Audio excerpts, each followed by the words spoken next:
Olá pessoal, seja bem-vindo aí mais uma vez à nossa aula de sábado, meus alunos aí do curso técnico de mobilização ortopédica da Escola CELS, seja bem-vindo e a gente vai continuar aí, pessoal, com nossa matéria lá na nossa apostila. Na aula anterior, a gente começou a falar sobre mobilização dos membros inferiores. E aí a gente começou por uma bem conhecida que é a imobilização suropodálica e a gente falou do aparelho gessado, ou seja, quando a gente faz a imobilização completa através do gesso. E aí a gente tem esse tipo de procedimento quando a gente quer restringir bastante o movimento para evitar com que ocorra um desalinhamento ósseo, uma consolidação viciosa, uma consolidação errada. Então, esse procedimento do aparelho gessado completo tem essa finalidade. Porém, a gente tem um outro tipo que a gente vem falando aí, pessoal, que é o da nossa goteira ou a tala tipo bota, né, nesse caso, mas geralmente a imobilização por tala, chamada de goteira, geralmente é uma imobilização transitória, ou seja, o paciente ele precisa ter os efeitos da imobilização, porém ele vai passar por algum outro tipo de procedimento posterior e aí a gente faz esse tipo aí de imobilização para garantir que ele tenha a imobilização, porém geralmente não é um aparelho transitório, um aparelho que vai ficar por um curto período ou para o médico realizar uma segunda avaliação para fazer a cirurgia ou para o médico avaliar se ele vai usar o gessado ou se o paciente às vezes uma fratura não muito extensa, ele vai usar esse tipo, às vezes uma microfratura, que aí, por exemplo, uma criança, a recuperação é muito rápida, geralmente ele faz esse tipo de opção pela goteira. Pessoal, então vamos lá descrever o procedimento. Lembra que a gente sempre falou para vocês que quando a gente vai começar uma imobilização, a primeira coisa que a gente faz, pessoal, é organizar o material. Então, o material vocês já sabem, né? A gente tem falado aí nas aulas. Então, a bacia com água, a tala engessada, o nosso algodão, né? E aí a gente tem diversos outros materiais, né? Nós temos aí a malha tubular, ortopédica. Então, a gente vai separar todo o material que a gente vai fazer em mobilização, sempre mantendo muito organizado e ao alcance. É um procedimento geralmente de mobilização que tem dor, né? O paciente passou por uma fratura e o paciente vai sentir dor, principalmente dor à manipulação. O paciente já vai ter aquele cuidado do toque, então a gente tem que fazer tudo com um material bem próximo da gente, né? Para que a gente possa aí tenha que evitar ficar percorrendo pela sala à procura do material. Então, a primeira coisa que a gente faz é separar o material. Depois a gente vai posicionar o paciente, né? E para cada tipo de mobilização, uma posição diferente do meu paciente. Então, qual que é a posição do paciente para a tala tipo bota, chamada suropodálica, que a gente vai usar? O paciente vai estar sentado na beira da maca, com o membro lesionado estendido e o tornozelo a 90 graus, tá? Então, pessoal, o paciente senta na beirada da maca, né? E aí a gente faz o membro lesionado vai estar estendido, né? Na posição de extensão, com a posição, né, do tornozelo em 90 graus na posição neutra. Não vai estar nem prono, nem supino. Tem que ser na posição neutra, tá certo, pessoal? Então, posicionei meu paciente. E agora, o que eu vou fazer? Primeiro eu vou colocar a malha tubular na ponta do dedão do hálux, né, até o joelho. Depois que eu coloquei, pessoal, vesti a malha tubular, deixei uma quantidade, né, vai até o hálux, porque a gente precisa deixar sempre uns 2 dedos aí para a gente dar o acabamento. Depois até próximo do joelho. A gente sabe que esse tipo de mobilização não vai até o joelho, porém a gente vai deixar a malha tubular até o joelho, porque a gente precisa deixar uma quantidade para dar o acabamento no gesso aí, tá certo? Então, segundo, Agora eu vou colocar o algodão em toda a extensão do membro, em especial nas saliências ósseas. Nesse tipo de mobilização, a saliência é principalmente próxima ao maléolo, tá, pessoal? Então, lá perto do maléolo, eu vou colocar ali uma quantidade de algodão que vai evitar com que aconteça ali os atritos naquela região.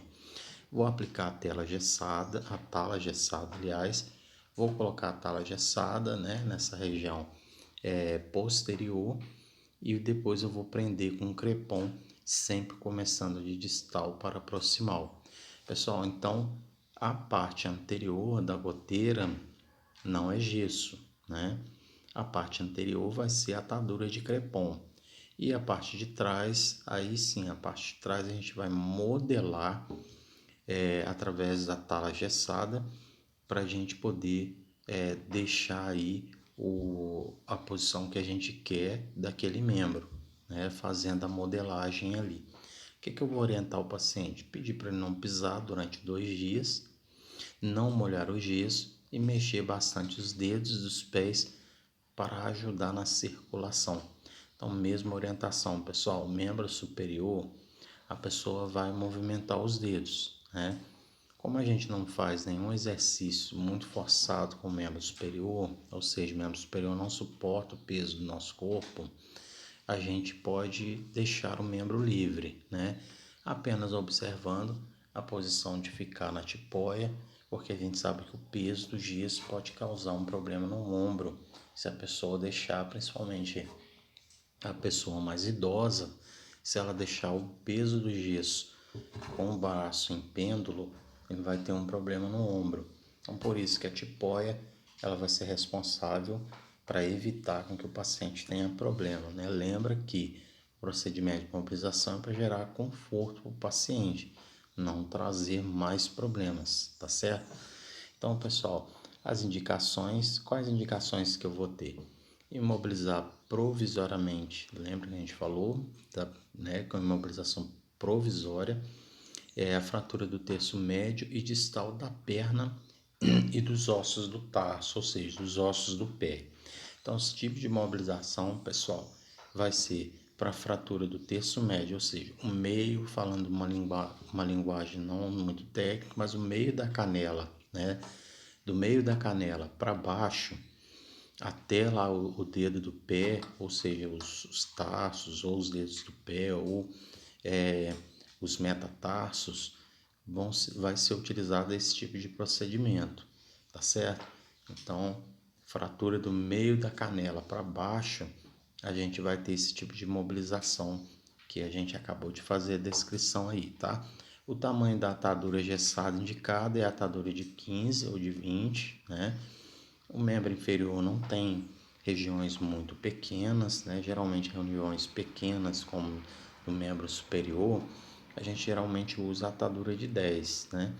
Mas o membro inferior a gente não vai ter tanto problema com detalhes, né? Então a gente pode usar a atadura engessada de 15 ou de 20. Se o paciente for muito grande, pessoal, pode usar a atadura de 20. Vai facilitar o trabalho, porque a gente vai precisar dar menos volta, né? Ou nesse caso aqui da imobilização, que a gente não precisa ser completa, a gente não precisa estar utilizando tanto material assim, né?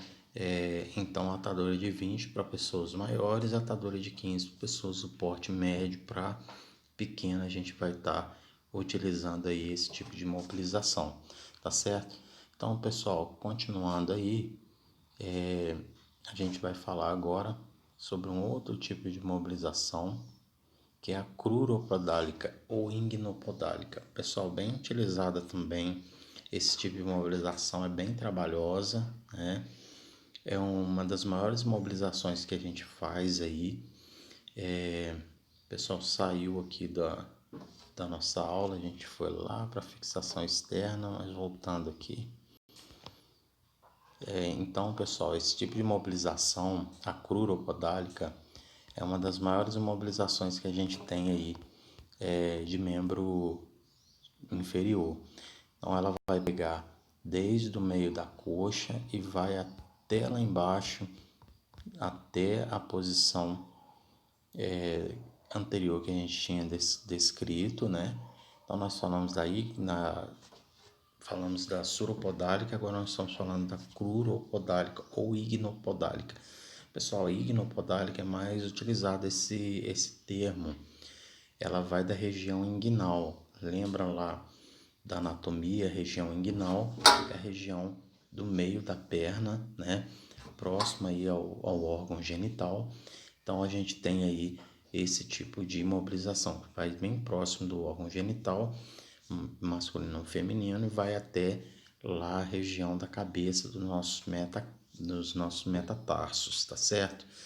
Então, pessoal, esse tipo de mobilização é uma das maiores mobilizações que a gente geralmente faz, né? Ela demanda bastante tempo, né? Ela tem alguns cuidados bem importantes, porque a gente não pode deixar a perna da pessoa com o joelho em semiflexão, senão o paciente não vai conseguir deambular, não vai conseguir colocar esse pé no chão, se tiver com o joelho muito dobrado. E também a gente não pode deixar o joelho muito estendido.